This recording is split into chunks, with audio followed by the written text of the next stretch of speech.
Ruta por los castillos de España, Navarra. El sol de la leyenda le amanece a Navarra en los ojos, como al roble. Su viento cada día, recio y noble, que ampara su verdor y lo estremece. La flor de la nobleza no decrece jamás en esta tierra. Y, a redoble de atabal lo pregonan esta doble luz de amor y de fe que aquí nos crece. En la luz de este sol que nos alumbra, el sol de la leyenda y la hidalguía, alza Olite el airón de sus almenas, como un pavés glorioso que la encumbra, en su piedra dorada, y en porfía, hasta las cimas del azul, serenas. Castillo de Javier.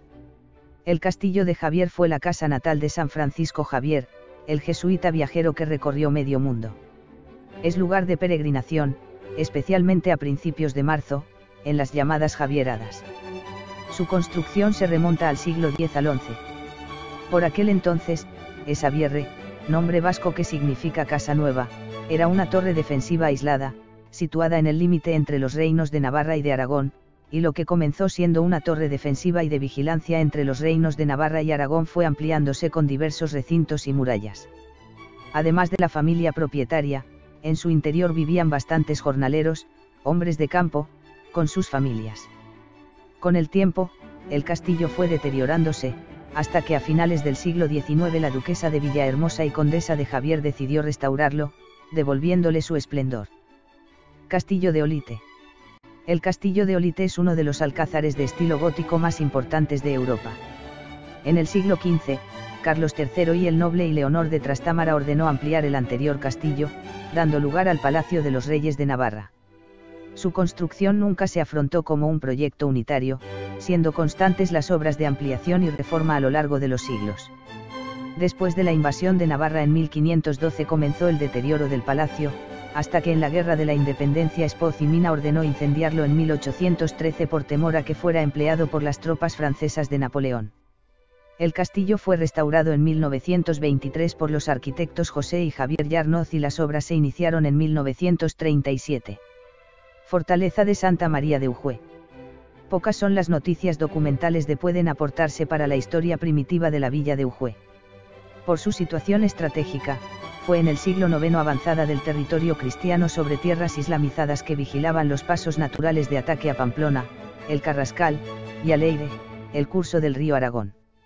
Desde Ujue se divisa Leire y podía darse aviso en caso de invasión por medio de señales. José M. Lacarra.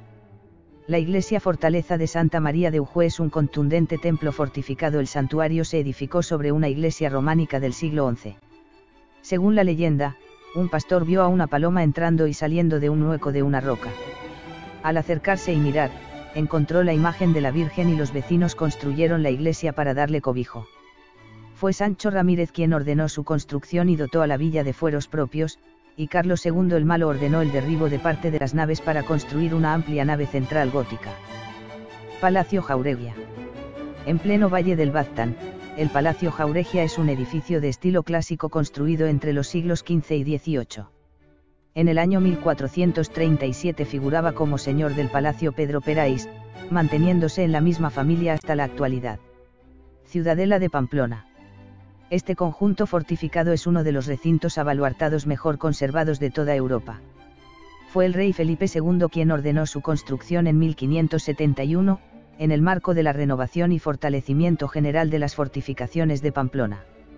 El encargado de diseñarla fue el Giacomo Palearo, con la participación del virrey de Navarra Vespasiano Gonzaga y Calaana. Basado en el sistema defensivo italiano, es un recinto con planta en forma de estrella de 5 puntas, 2 de ellas dirigidas hacia el interior de la ciudad.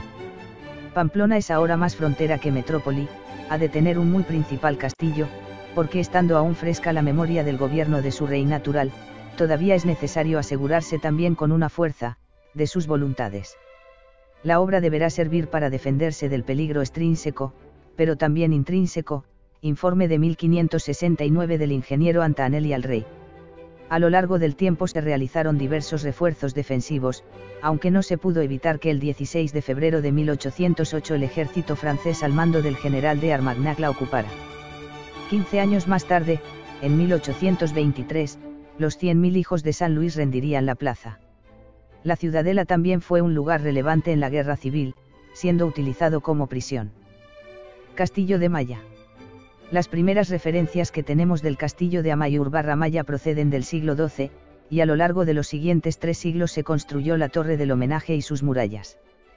Tras la conquista de Navarra por las tropas castellanas apoyadas por el bando beamontés en 1512, la fortaleza aumentó su valor estratégico, ya que se encontraba en la frontera con la Baja Navarra, donde residían los reyes de Navarra. Así, entre 1512 y 1522 el castillo medieval fue reforzado. 1521 Después de la derrota en Noain, los navarros fieles a Enrique II de Navarra se refugiaron en los dominios de los Albret, al otro lado de los Pirineos. En octubre, Guillermo Gautier, almirante de Francia, en una intervención militar como consecuencia de la contienda entre Francia y España por el dominio del Ducado de Milán, sitió, bombardeó y ocupó la fortaleza de Maya, cuya defensa quedó en manos de militares agramonteses al mando de Jaime Velaz de Medrano. A principios de febrero de 1522, Francisco de Zúñiga Avellaneda y Velasco, virrey de Navarra, emprendió una campaña para recuperar la fortaleza con la participación de navarros beamonteses. El 14 de marzo tomaron la fortaleza de Orzorroz y en junio ocuparon Sant Esteban, cortando la comunicación de Maya con Fuenterrabía. El asedio de Maya comenzó el 13 de julio con el bloqueo de los caminos para impedir la llegada de refuerzos. El castillo fue sometido a un intenso bombardeo y sucumbió después de que una mina volara las defensas situadas al sur. Se inició una negociación que culminó con la rendición el día 19. Ante la posibilidad de que la fortaleza pudiera volver a ser ocupada por los agramonteses, el virrey ordenó su voladura, hecho que tuvo lugar el 12 de agosto. Castillo de San Esteban de Dello. El castillo de San Esteban de Dello, también llamado de Monjardín, situado en un altozano de 890 metros, fue sitiado por las fuerzas de Carlomagno de regreso tras la incursión de Zaragoza, y meses después por Aberramani. Por otro lado, la ocupación islámica del Valle Medio del Ebro por los Banu Así hacen que este apellido familiar esté íntimamente ligados a la historia del castillo. Sancho Garcés I de Pamplona tomó esta fortaleza en el año 909, trazando así una nueva frontera.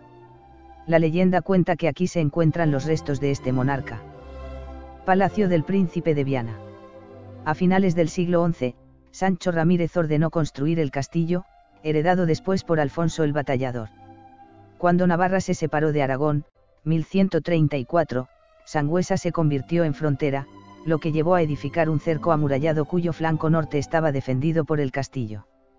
En 1271 el rey Enrique pasó unos días en Sangüesa, y poco después, en 1280, se habilitó para residencia regia la Torre Oriental.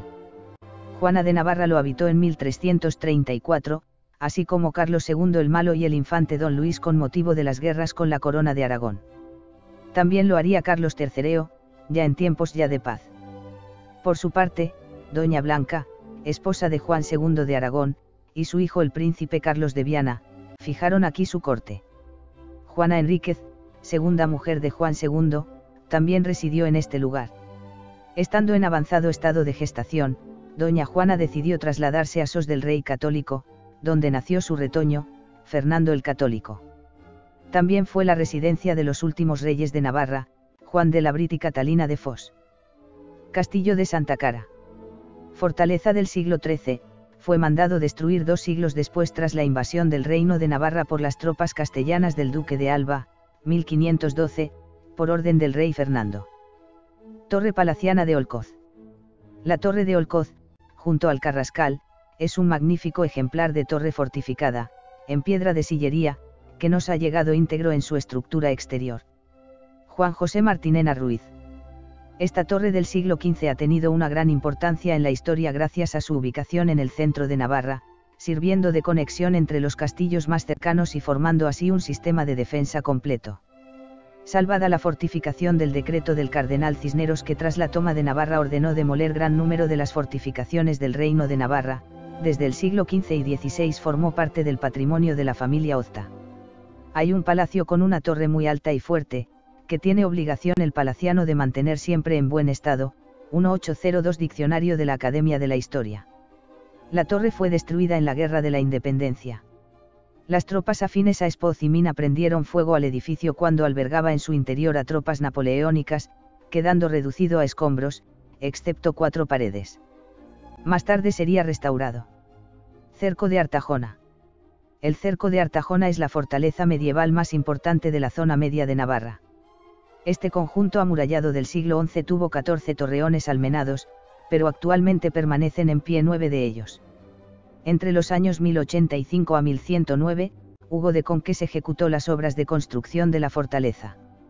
El cabildo de Saint-Sernin de Toulouse era titular del señorío en virtud de una donación del obispo de Pamplona Pedro de Andouque, más conocido como Pedro de Roda, otorgada en 1084, y el priorato tolosano se mantuvo hasta 1625, cuando pasó a manos de la Real Colegiata de Santa María de Roncesvalles. En uno de sus extremos existió un castillo del que, según los registros de cuentas del reino, era alcaide en 1280 el caballero Pedro Ruiz de Argaiz. Martinena Ruiz. Desde 1320 hasta finales del siglo XV su guarda y mantenimiento se confió al concejo de Artajona.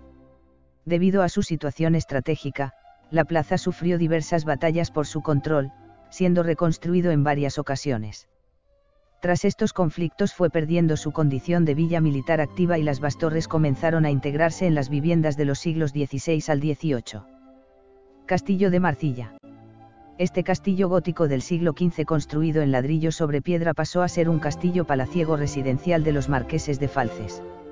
Las obras se iniciaron a finales del reinado de Carlos III de Navarra, quien contribuyó con materiales y dinero. El castillo fue defendido en 1516 por Ana de Velasco, esposa de Alonso Carrillo de Peralta, quien impidió que el cardenal Cisneros ordenara su demolición. Residencia de los marqueses de Falces durante más de 4 siglos, en el año 1976 lo vendieron al gobierno de Navarra.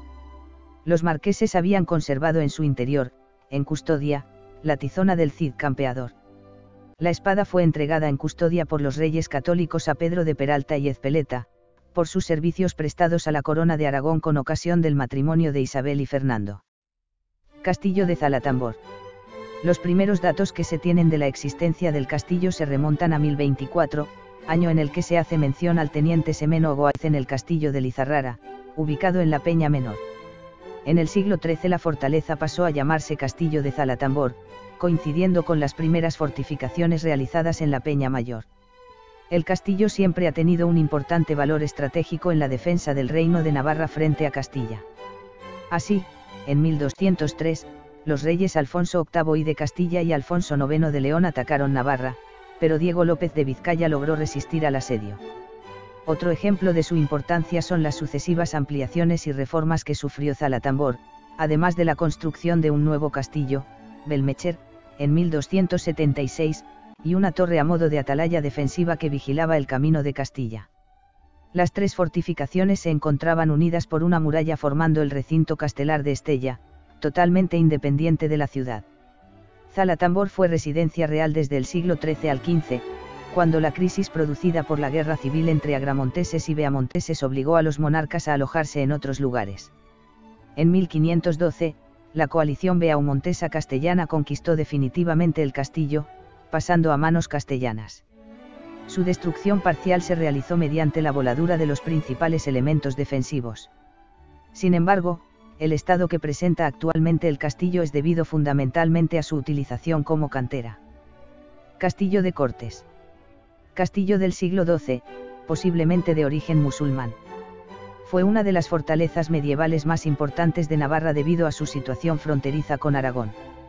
Se convirtió en residencia de diversos reyes navarros desde 1234 a 1462, quienes aprobaron sucesivas reformas que fueron difuminando su aspecto militar para dotarlo de un carácter más señorial, siendo la Casa Ducal de Villahermosa uno de las principales responsables de la prosperidad del edificio. Ricardo Ayer.